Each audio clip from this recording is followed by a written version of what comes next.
dates singawabhala nje phansi bazalwane isheshe lafika kulonyaka ephasika u29 uGood Friday impela so sikhonza ekseni no30 umgqibelo no31 isonto amen kuzoba khona ke izinsuku ezintathu zomthandazo esizozila ngazo ukudla ukukhulekela iphasika amen so siyacela abazalwane bonke bafike sazomemezela kahle neposter sazoyikhipha kodwa siyakumema sizobe sikhona la makuphela inyanga ngephasika ukuzokhonza uNkulunkulu nawe so iphasika ke likhona abazalwane egameni lenkosi amen haleluya amen haleluya amen asishoni ku amen bazalwane nguzwile kade nomusho kade kuseke usimana noma Funeka meseke mina sinangisho amen haleluya amen praise God bazalwane njengoba ngikhuluma indaba yephasika nje ngibecela angakayikhuluma noma Funeka but into vele fanele siyenze kumele sifake i-decoration la amen ikhona indwangu ikhona ibhena ishoda ngabantu abazoyifaka amen so bengifisa abazalwane ukuthi mhlawumbe singenza lo Saturday ntambama if possible abazalwane bezobe khona ntambama mhlawumbe senzele no 5 ntambama I don't think izosithatha more than an hour amen so uyifaka nje so la ngimuva sifike ibhena phambili egameni lenkosi ngicela abazalwane sifikeni nizosilekelela ukuyifaka ngo Saturday ntambama ngo 5 o'clock amen hallelujah namhlanje ke bazalwane bengiphethe mic sizathu ukuthi ngiphethe mic ngizwele khona amaphimbo engiwazilela ahlabelela kahle amen praise God and siyamkholwa uNkulunkulu ukuthi ngokuhamba kwesikhathi lamaphimbo azosuka lapha emuva ezengapha amen hallelujah praise God hallelujah hallelujah praise God so siyabadinga abazalwane abazoseva endlini kaNkulunkulu even khona kwi-worship team umntwana nje kaNkulunkulu you are most welcome ngokuxhumana noSima uzobe sekudirect ukuthi fanele kwenziwe kanjani amen hallelujah ngoba sine challenge ukuthi abanye basebenza uxolo nje usemsebenzini kuyimanje basebenza ngama-Sunday so bakhona abazalwane la bazosilekelela hallelujah ngicela sishayele izandla ukuthi sizolekelela hallelujah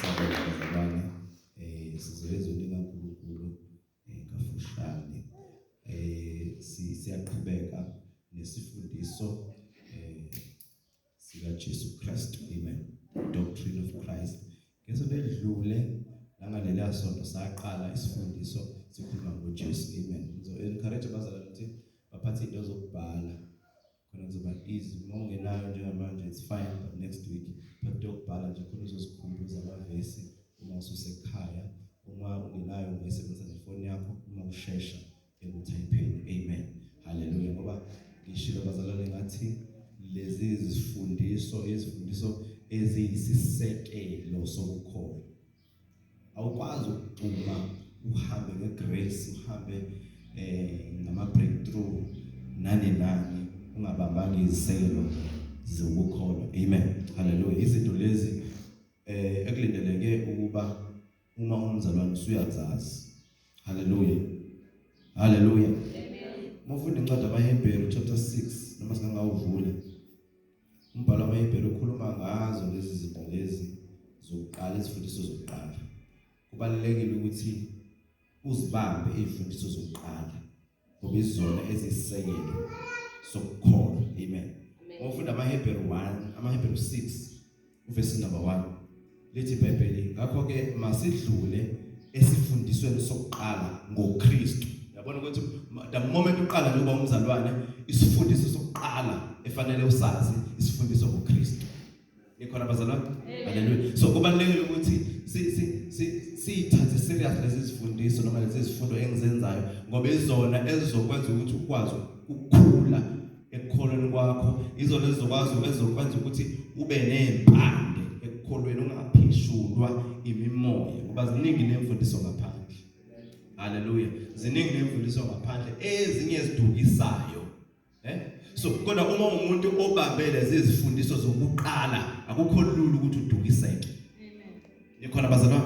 Hallelujah. Ngoba umuntu uzothi ekutshela into ekutshela isifundiso wena ubuye uzocheck ezwini kaNkulunkulu le nto isho injalo yini. Uma ingenjalo ungayithathi. Nikhona bazalwane? Ziningi ifundiso khona nezamadimoni. So senze isifundo zokuqala kuthi ke la verse 1 ngakho ke masidlule esifundisweni sokuqala ngoKristu. Siqhubekele kokupheleleyo khona okukhulu okuphelele efanele sigcine sifikelele khona. Kodwa sikwazi ukufinyelela kuko singadluli kwifundiso zokuqala. Bese athi singabuyi sibeke isisekelo. Uyabona ukuthi njengoba ngisho ukuthi this is the foundation. Isisekelo lesi. Izinto olindele ukuthi njengekholo mawubuzwa ngoJesu ukwazi ukuphendula. Mawubuzwa ukuthi insindiso ukwazi ukuphendula. Mawubuzwa ngeprayer izinto lezi olindeleke ukuthi ukwazi ukuziphendula. Praise God. Nikhona bazalwane? Amen. So ngiyacela ke sithathe very serious noma sifike emakhaya siphinde futhi sibheke egameni lenkosi. Saqala ke ngesifundiso sikaNkulunkulu the doctrine of God. Samchaza uNkulunkulu ubani uJanuary wonke, uFebruary nawo saphinda futhi saqala isifundiso sikaKristu. Sacheck ukuthi uJesu uNkulunkulu. Sabheka izinto ezithile last week amagama anikezwe wona. Sabheka umuntu ukuthi uJesu wayekade umuntu ngokuphelele uNkulunkulu futhi ngokuphelele. Namhlanje ngifuna siqhubeke bazalwane sisabheke ephasikeni. Ngifuna sibheke isifundo noma amavesi akhulunywa kakhulu ngephasika noma uma sekusondele iphasika. Ngifuna sikhulume ngokufa kaJesu. Ukufa kaJesu nokubaluleka kwakho.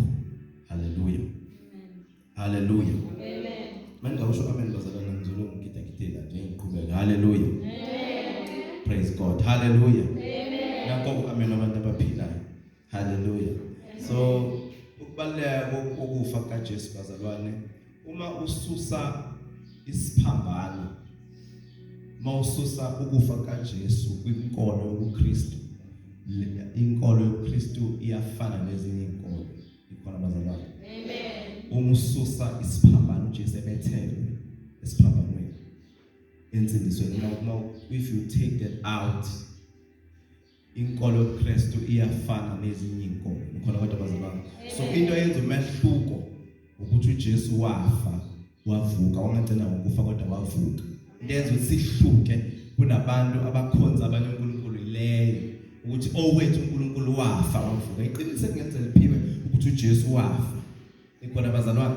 And ekufeni kwakhe sizobheka ukuthi kubaluleke ngani ukufa kwakhe. Sizobheka nokuthi kusiza thina. Ikhona kodwa bazalwane. Sizobheka futhi nokuthi izwi likaNkulunkulu libiza ngani noma lithini ngokufa kaJesu. Ikhona bazalwane.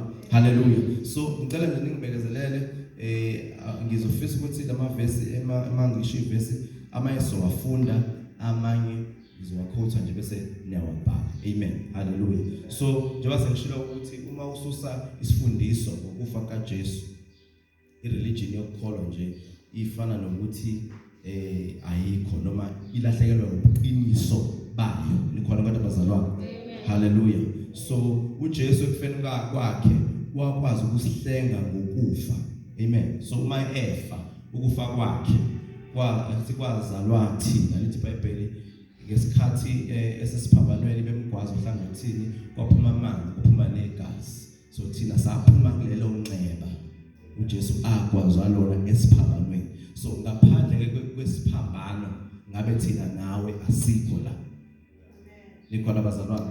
Hallelujah. So uJesu uma efika emhlabeni wayekade i-primary responsibility yakhe kwakungekona ukuthi abe religious teacher. Wayengazelanga ukuzoba umfundisi. Kodwa inhloso uNkulunkulu ayekade emthumele yona ukuzoba umsindisi nomhlengi womhlaba. Hallelujah. Amen. So okokuqala akasiye religious teacher, akasiye umfundisi kuqala. In as much as umfundisi kodwa inhloso yakhe yokufika ukusindisa nokukhulula abantu ezonweni zabo. Niyezwa bazalwane. Hallelujah. Lizothi iBhayibheli John 10 verse number 10 uthi kodwa mina ngizile ukuze nibe nokuphila nibe nako kube njani uchichi. Hallelujah. So ngokufa kwakhe ke umuntu noNkulunkulu bathola ukuthi babuyisane.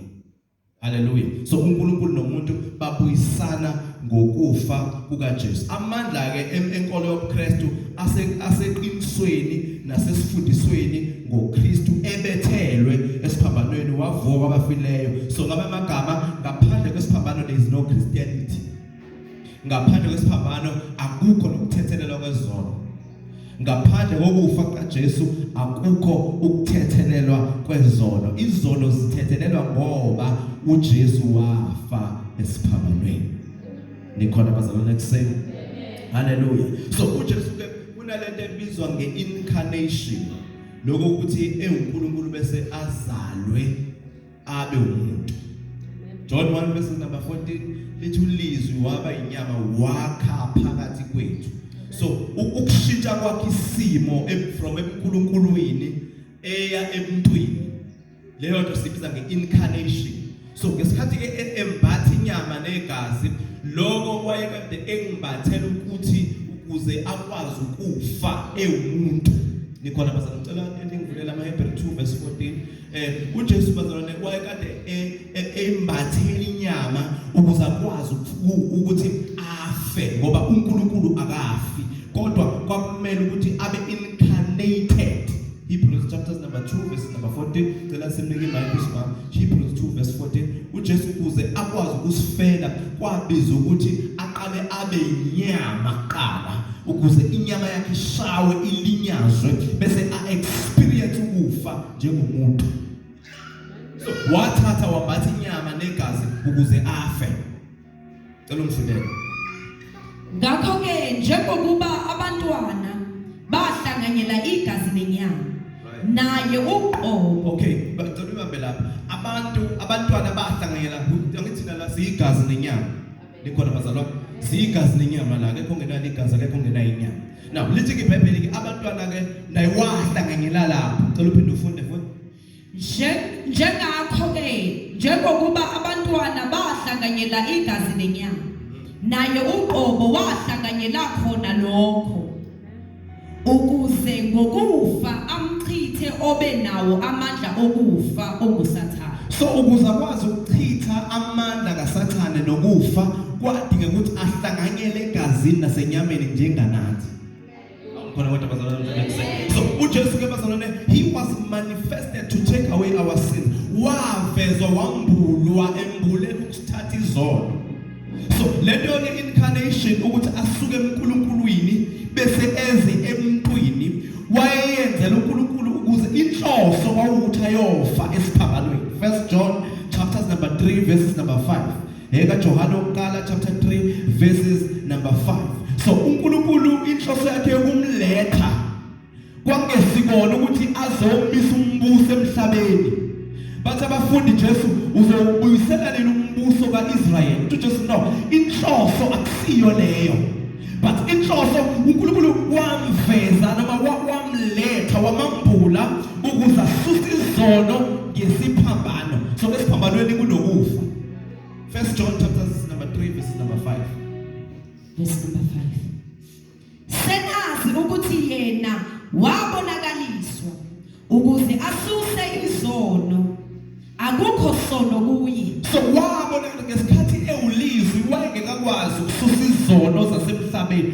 So uNkulunkulu ke wamenza waba visible ngokuthi azalwe. Nikhona abantu abazalwa ukube wayesezulwini ukube weza ngesimo sengelosi sasingeke simamukele. Kodwa uNkulunkulu kwafanele amthatha envelope amfake esibelethweni sikaMaria bese azalwe njengazo zonke ezinye izingane ukuze akwazi ukuthi afe. So now let's read the Bible again. uNkulunkulu ke wambonakalisa kithi. So he was manifested ukuze athathe izono.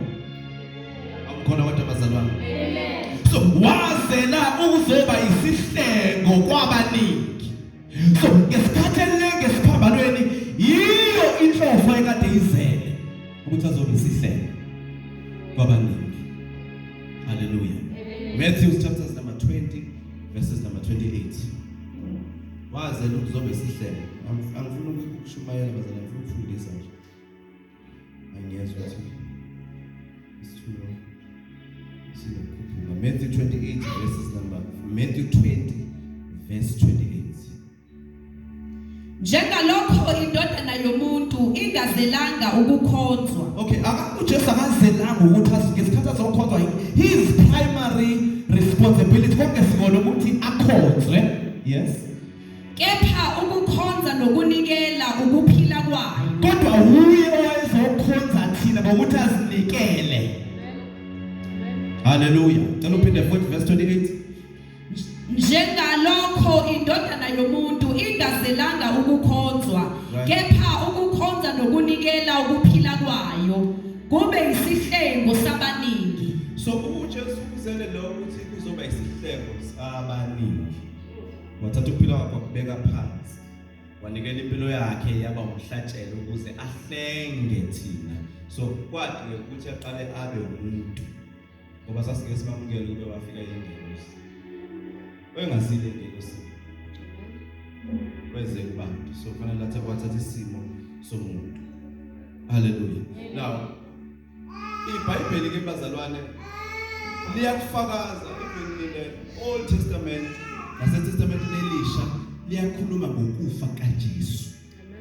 Liyakhuluma ngokufa kukaJesu. Hallelujah. So uJesu ngesikhathi esendleleni eMawuse kuLuka chapters number 24 verses number 47 lithi iBhayibheli wabatshela abafundi bakhe ukuthi oMose nabaprofeti bonke bakhuluma ngokufa kwakhe. So ngiyamangala nina mase confuse lento yokuthi ngifile. Luka 24 verses number 27 no 44 lithi iBhayibheli bazalwane ngesikhathi abafundi behamba beMawuse babe-2 lithi babe kade bekhuluma indaba ezazixoxa ngalezonsuku kwakuyindaba zokuthi uJesu ufile. Lizwile bazalwane. So bahamba bayaxoxa bayabuzana bathi engabe bese sithembile Luke chapter 24 verse 27 bathi sithembile ukuthi uyena ozobuyisela umbuso kaIsrael. Lithi iBhayibheli ngesikhathi behamba waqhamuka uJesu wahambisana kanye nabo kodwa bona bangabona ukuthi uyena ngoba bazi ukuthi ufile kuphelile ngayo. Lithi iBhayibheli wabuza wathi zindaba zinde ezenikhuluma ngazo. And then usesho lamazwi kusimazo wafunda ubatshela uthi no, why are you surprised? Nimangazwa yini ngokufa ngoba uMose nabaprofeti bakhuluma ngalento esiyenzeka njengamanje. Cela ungifundele verse 27. Wayesethathela kuMose nakubaprofeti bonke wabaqacisela embhalweni okuqondene naye. Lithi iBhayibheli ngesikhathi be-confused ukuthi engabe ngempela uJesu bese sithembile ukuthi uyena ozomisa umbuso ozobuyisela umbuso kaIsrael kodwa manje uhambile. Lithi iBhayibheli into iyodwa into ayenza wabadonsela imibhalo. Bazalwane wabadonsela imibhalo wakhanyisa ingqondo yabo. Lithi ke wathathela kuphi uMose. Uphinde ufunde futhi. Wayesethathela kuMose nakubaprofeti bonke wabaqacisela embhalweni okuqondene naye. Lento abacacisela yona eqondene naye ukuthi wathini uMose nabaprofeti ngokufa kwakhe because ukufa kaJesu akusiyinto eya-surprise uNkulunkulu noma eyamsurprise naye uJesu, into ayekade uJesu eyazi. Ukufa kaJesu kugcwele iBhayibheli lonke usuke eqaleni uzophuma kukhuluma ngokufa kukaJesu. Now bazalwane ukufa kaJesu kuyi-theme even kuma-gospel ivangeli lonke likhuluma ngokufa kaJesu. uJesu akafanga ngaba sikho lapha ngabe nokushumayela kwethu kuyizeleze. Mawufunda iBhayibheli 1 Corinthians chapter 15 verses number 1 to 3 uthi uMpostoli Paul, I delivered unto you first of all uthi nginilethele iqiniso lokuthi uKristu wafa ngenxa yezono zenu. So ukufa kaJesu nje kugcwele eBhayibhelini akusiyinto eyenzeka by surprise kodwa yinto uNkulunkulu ayekade yazi futhi ayekade eyiplanile ukuthi uzohleka ihlabathi ngokuthi uJesu afa esiphambano. Nikhona abantu abazalwa namhlanje kusini. Hallelujah. So indaba yevangeli ke ayikho ngaphandle kwesiphambano. Nikhona? Amen. Ukushumayela ngokuphambana kwesiphambano. Yonke into esenzayo siyenza ngoba uJesu wafa. Hallelujah. Amen. But ukumenza hluke kunamanye amakhosi ngoba nawo afa. Kodwa umehluko ukuthi lethi inkosi yafa yavuka. Umehluko iloyo nje ukuthi yafa yavuka. Uma uyithuneni lakhe ngeke uzumfice, ngeke ufice amathambo akhe. Kodwa moya kwamanye amathuna uzowafica amathambo amanye amakhosi. So ile yonto yenza ukuthi iChristianity ihluke ukuthi inkosi yethu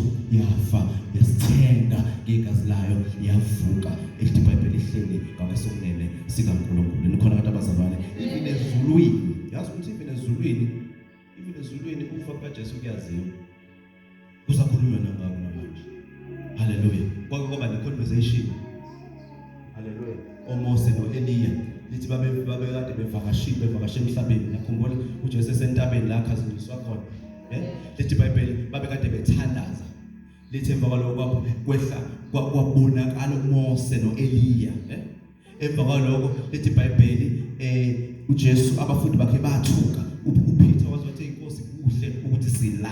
uJesu lethi washintsha isimo sakhe wakhazimula waba mhlophe. Khona abazalwane lithi kwabonakala uMose noEliya. Emva kwalokho abafundi bakhe basumeka, uma bevuka babonakala ukuthi babona uJesu esemiyedwa. Likhona abazalwane, hallelujah. So even in heaven izulu indaba yokufa kaJesu bazalwane kuyakhulunywa ngayo. Cela ufunde uLuka chapters number 9 verses number 30 no 31. Luka chapter 9 verses number 30 no 31.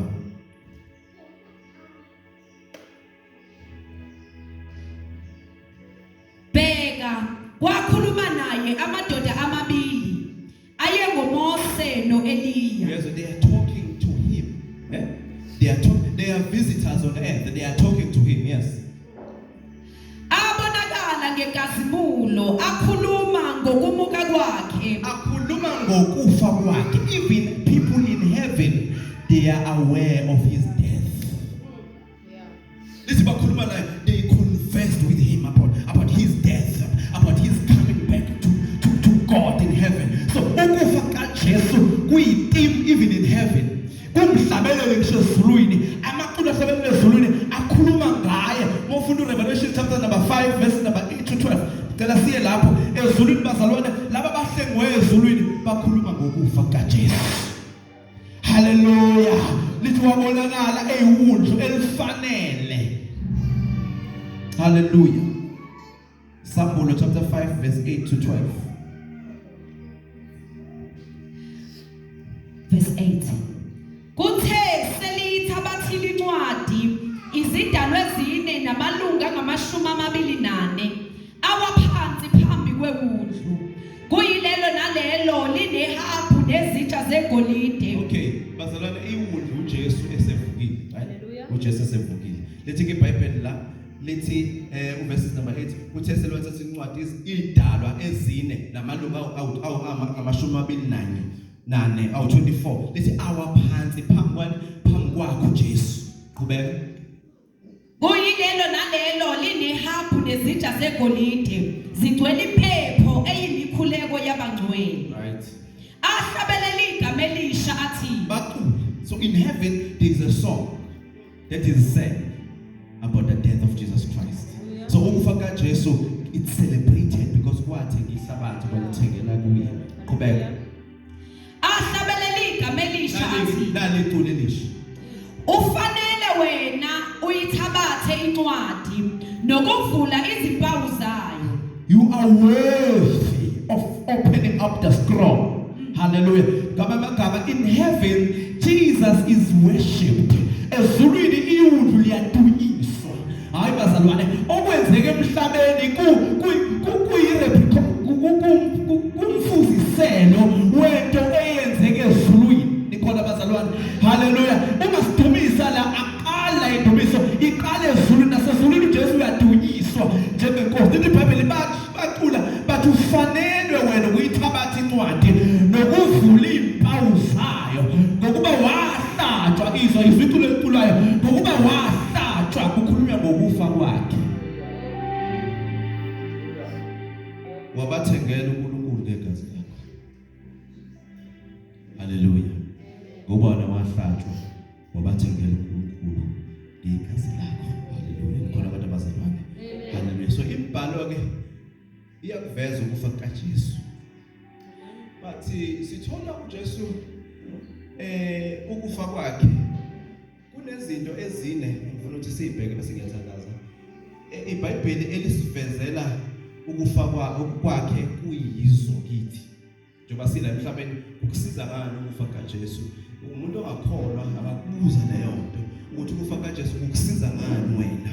Nani umbuzo impendulo yakho yokuqala lizothi ukufa kaJesu kuyisihlengo. Kuyisihlengo.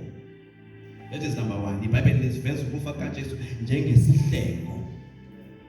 Yini isihlengo? Isihlengo is to deliver a thing or a person by paying a price. Is to deliver a thing or a person by paying a price. Now, bazalwane niyazazi izitori enhlane sizizwa la endabeni kuthiwa kuthunjwe umuntu othile and mase thunjwe lo muntu akabulewe bese laba bamthumbile bathatha babuze lo othunjiwe ukuthi ithini number yabantu bakini. Niyayazi njalo bazalwane. Bese igebengu zifone ku private number. Angithi zithi sinosibambani la. Uma nimdinga esaphila ela nifake 1 million kule account le. Mhlawumbe bangayishiya account babona bazotrace bazothi socela ukuthi sihlangane endaweni ukuthi ngesikhathi sokuthi ngosuku lokuthi ningahungezi namaphoyisa ungezi namuntu uze wedwa bomfuna esaphila. Bese lo ofonelwayo athi hayi ngizokwazi ngani noma usakhona ngempela yini bese bamkhulumisa nefoni. Anobuki nginamabona ngani bazalwane. Hayi lento niyibona semamuveni. Amen. Akhulumela lathi hayi ngisaphila. Bese umndeni wakho ukhululeke. So leyo mali esuke bekhuluma ngayo ukuthi bayifuna ukuze bakhulule lo ibizwa ngeransom. Isihlengo sempilo yalo yamuntu lo ya. So i-definition yami ke ithi uma ukhokha isihlengo ukukhulula into nomuntu ngokukhokha inani elithile. Amen. Hallelujah. Amen. I remember khona nje kade sanda kwenzeka la ngane kodlule la engase enodale la rights phezulu lapho bathatha ingane yeSulumani babaleka nayo ngoba bebona imizi lemihle emkhulu yasenodale phezulu eOrange Heights. Then igebengu zafanele abazali bayicabanga ukuthi banemali kanti unfortunately kwakumndeni uYesu wayeSulumani kodwa wawungenayo imali.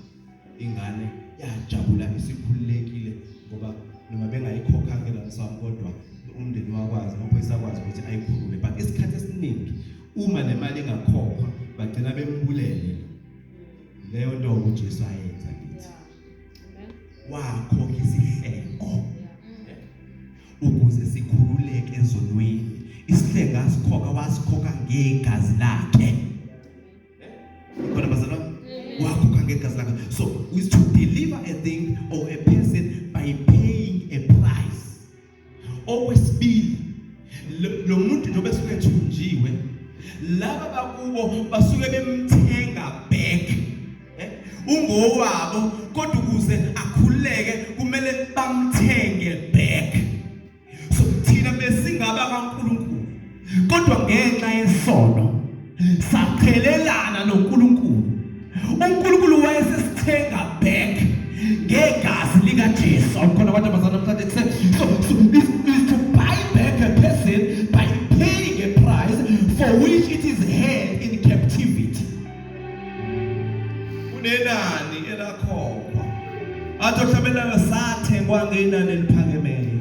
Abazalwane hayi uJesu wasithenga ngenani elingalingani nalutho eliyigazi lakhe. So ukufa kaJesu kuyisihlengo. Hallelujah. Hallelujah. 1 Peter chapter 1 verse 18. 1 Peter chapter number 1 verse number 18. Lezi inkonzo bazana ziyatholakala ku YouTube. Uma ungena ku YouTube ubhala ukuthi Fervent Prayer Center. Namhlanje intamba uzoyithola la namhlanje uma ungabazanga ukubhala. Ikhona bazalwane.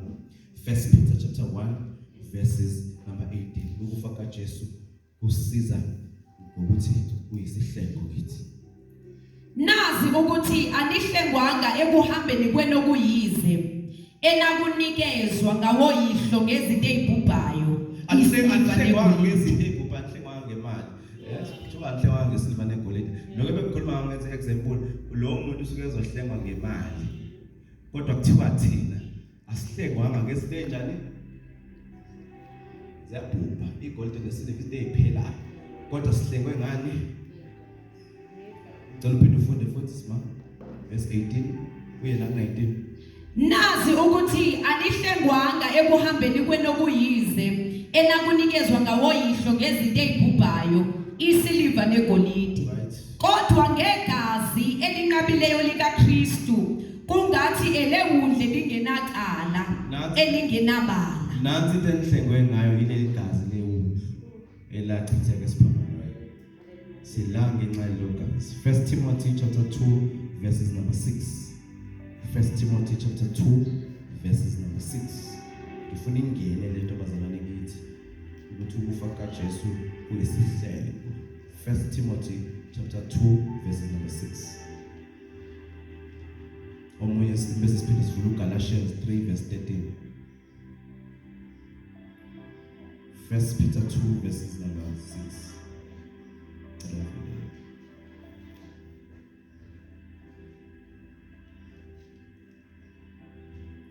Peter 2 verse number 6. Yes. Yes. Verse number 6. Ngokuba kukhona embhalweni ukuthi 1 Timothy chapter 2 verse number 6. Noma ngicela sima uvule uGalatians 3:13 ngizofunda 1 Peter 2 verse number 6. Wena ngicela uvule uGalatians 3:13. 1 Peter 2 verse 6 uthi owazinikela abe inhlawulo yabo bonke. Izwana bazalwane uJesu akazange abulawe wayinikela. Umuntu oyinikele umuntu osuke engaphoqiwe. Amen. Lithi iBhayibheli wayinikela abe inhlawulo yabo bonke. So uJesu waba ile ransom lethe ngikhuluma ngawo waba ile yanhlawulo yethu thina kade siboshwe izono. Lithi ke wazinikela abe inhlawulo yabo bonke kube ngufakazi besikhathi esiyisi. Galatians 3:13. uKristu wasihlenga esiqalekisweni somthetho ebenziwe isiqalekiso ngenxa yethu. Hallelujah. Ngokuba kulontshe ukuthi baqalekisiwe bonke abalenge emthini. Praise God. So into yokuqala leyo bazalana ukufa kaJesu kusiza ngayo ukuthi kuyisihlelo. Okwesibili ukufa kaJesu kuyisembozo. Kuyisembozo. I will explain. Noma kuyinhlawulo. Praise God. Amavesi ngicela sifunde Hebrews 2 verses number 17. Bekunento ebibizwa ngomphongolo wesivumelwano ebikade imele ukukhona kukaNkulunkulu. Phezu komphongolo wesivumelwano bekunamakherubhi amabili, elinye libhekele, haleluya, bahlangene ngamaphiko. Then la phakathi kwawo uHebrews 2 verses number 17. Then la phakathi kwamakherubhi bekunesihlalo somusa. Bekunesihlalo somusa. Ukona sakwabona umphongolo wesivumelwano isithombe sakhona. Kuyibhokisi ebelimele ukukhona kaNkulunkulu abebemuva nalo Israel. Limele ukukhona kaNkulunkulu. So kule ark of the covenant ibimele uNkulunkulu umpristi ibihlala endaweni engcwele la umpristi ebengena khona uJesu engakafi. So umpristi eyoshwelezela abantu ezolweni zabo. Khona abantu abazalwane. So engena negazi lenkomo umpristi negazi lembuzi eshwelezela abantu. So mayefika ekhona abantu abazalwane. Mayefika afika thatha igazi lalezi izilwane abantu belindile ngaphandle bengena umpristi omkhulu phela endaweni engcwele. Bento abefika yenze kulo mphongolo wesivumelwano kwamakherubhi ngapha nangapha bese la phezulu kube nesihlalo esibizwa ngokuthi isihlalo somusa. Ikhona abantu abazalwane. So mayefika ubefike athatha igazi lalezi izilwane alithele phezu kwesihlalo somusa. Into ebiyenzeka kuNkulunkulu bexole bemboza izono zabantu ngenxa yeligazi lalezi izilwane. Futhi ububi bezilwane ububi bomuntu bekubalelwa kuleli gazi lalezi izilwane. Khona abantu abazalwane. So amagama izono zabo bezimbozwa ileli gazi lezilwane. uNkulunkulu mayeqalaza emhlabeni engabe sabona izono kodwa bone igazi selikhokhe izono zalaba bantu. Hallelujah. Now uJesu mayefika njenganompristi omkhulu waqeda umsebenzi wabapristi ukuthi bangene endaweni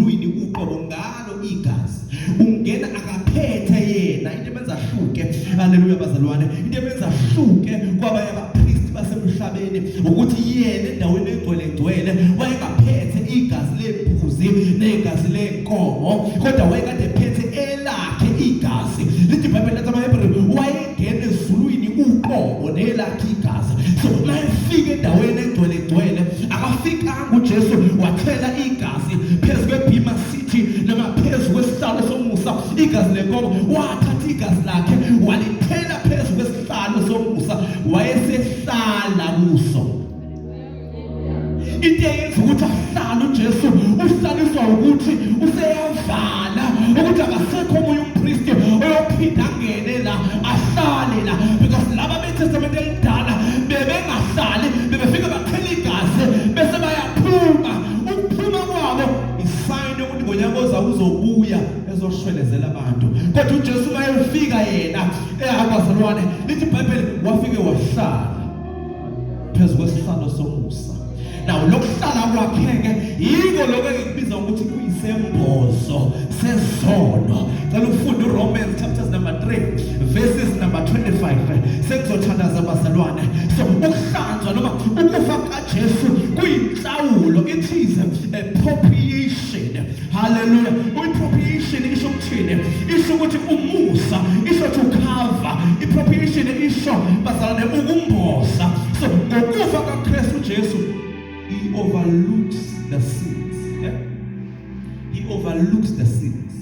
Ukoverlooka ukuthi into ikhona kodwa ngayibheki ngibuke ngale kwayo. uJesu akasaboni isono sakho. Awubazalana uNkulunkulu akasaboni isono sakho. Uthi meyiqalaza he overlooks your sin. He sees Jesus. Akasaboni ukungalaleli kwakho, akasaboni ukona kwakho. Usebona uJesu ohlele endaweni yakho.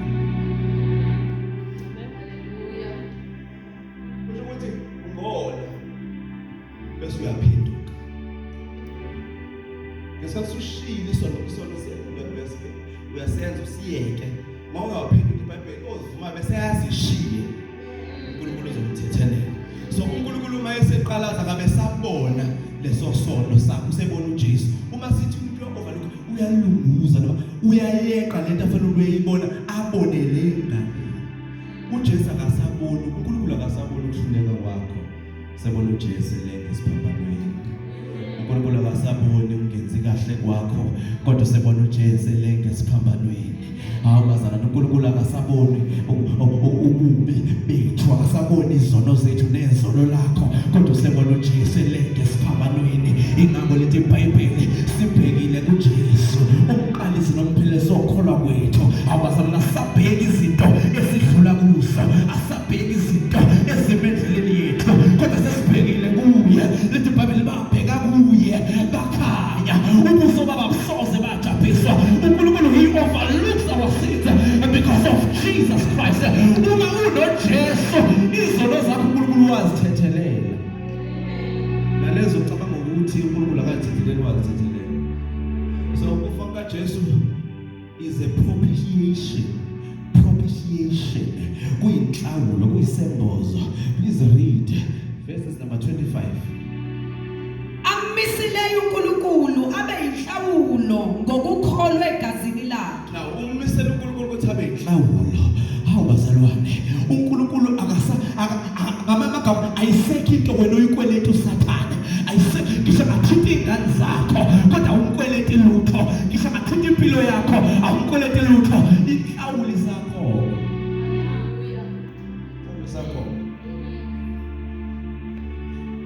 Funeka bazalwane Hebrews 2 verse 17 ukhona lokho futhi uRomans ngicela ufune Hebrews 2 verse 17 bazalwane isifiso sami ukuthi sigcwalizwe singagcwalile Hebrews chapter number 2 verse 17 ngakho ke kwakufanele ukuba abe njengabafowabo kukho konke ukuze abe ngumpristi omkhulu ohawukelayo nothembekayo kokukaNkulunkulu kube inhlawulo yezono zabantu Jesu bazalwane akadinganga umpristi akadinganga nenhlawulo akadinganga imvu waba umpriest waba yimvu waba yikona kuwuthuka ngekani bayifika lapha wathela igazi lakhe phezulu kwesihlalo somusa and then he removed zonke izono zethu. Hallelujah. Amen. Praise God. Now into esithathu ke ukufa kaJesu kuyiyo ukusifezela yona ukuthi ukufa kaJesu kuubuyisana. Wena ubuyisene ngizibazana wena uxabene noNkulunkulu. Wena ubuyisene noNkulunkulu ngoJesu. Lithi iBhayibheli mawufunda incwadi abase1 chapter 2 lithi kade ngena uNkulunkulu kade ngena ithemba lithi kodwa uNkulunkulu ecebile ngesihawu wasithengela kuye ngegazi likaJesu. Ngifuna ukuvala abazalwane ukufa kukaJesu ubuyisana. Cela ubhalela amavesi phansi. Romans 5:10. Abasekorinte besibili chapter 5 verse 18 no 19. Ilele bengisho manje abasefeso 2 verse 16.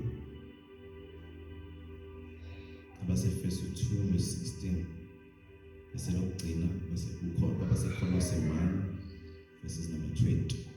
Sibuyisene noNkulunkulu ngokufa kwendodana yakhe. Okugcina ukufa kukaJesu ukushintshana. Ukufa kukaJesu is a substitution. Niyazi ukushintshana bazalwane? Ubana babuka ibhola.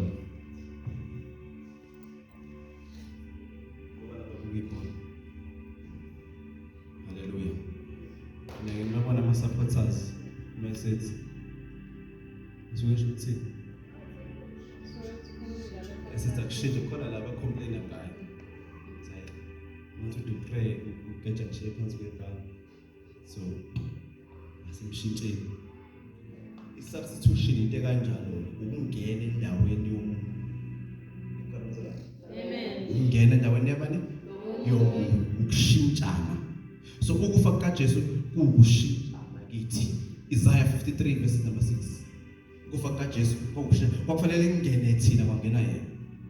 Kwakufanele kufe thina kwafa yena. Kwakufanele kugule thina akwagula yena. Hallelujah. It's an exchange. Isaiah 53 verse 6. Verse 6. Thina sonke sidukile njengezimvu. Ilona lowo uphendukele endleleni yakhe. uJehova wehlisela phezulu kwayo ububi bethu sonke. Nanso substitution. Uzwile ngenhla uJehova abadukile. Cela uphinde futhi. Thina sonke sidukile njengezimvu. Isaiah khona abakangathi basele. Isaiah chapter 53 verse 6. Thina sonke sidukile njengani? Njengezimvu. So ithina sidukile, yes?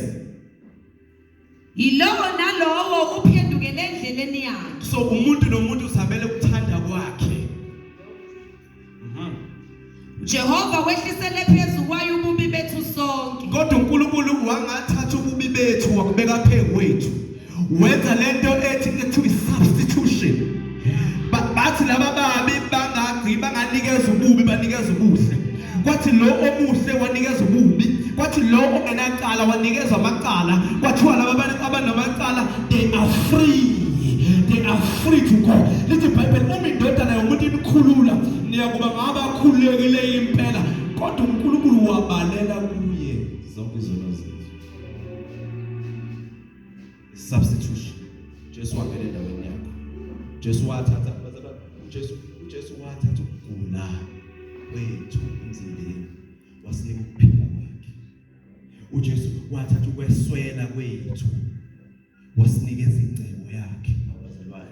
uJesu wathatha ububi ekade sinabo izinto ebesizenza wazithatha zonke into ezimbi esasizenza zabalelwa kuye yena wasinikeza ukulunga kwakhe. Wena ukulunga kaNkulunkulu. Isho phela ngathi uNkulunkulu overlooks your sins because of uJesu. Akaboni izono zakho, ubona uJesu. Uma kwazana noJesu akasaboni lento oyenzile uthebona yena endaweni yakhe. Ingakho phela ithi iBhayibheli uhleli ngakwesokudla uyasinxusela imini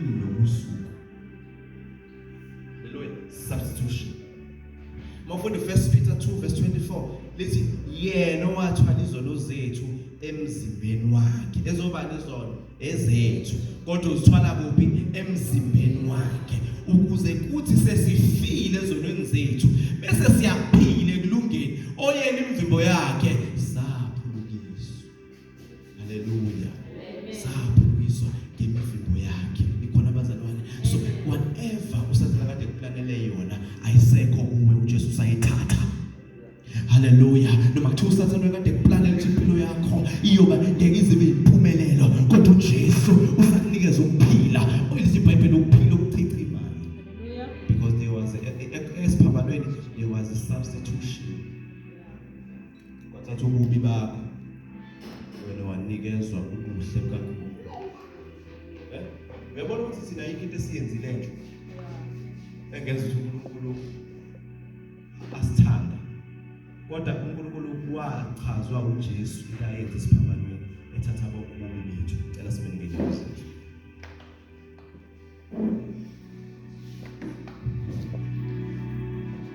Thank you Jesus. Sivala bazethu sina sonke. Ukufa kaJesu, Jesu waba isihleko, waba inhlawulo yakho. uJesu waba isubstitution, kwafa yena endaweni yakho. So konke lethi iBhayibheli kweyindawo sivalile amehlo ethu. Lithi uNkulunkulu ekwazi ukusinika uJesu.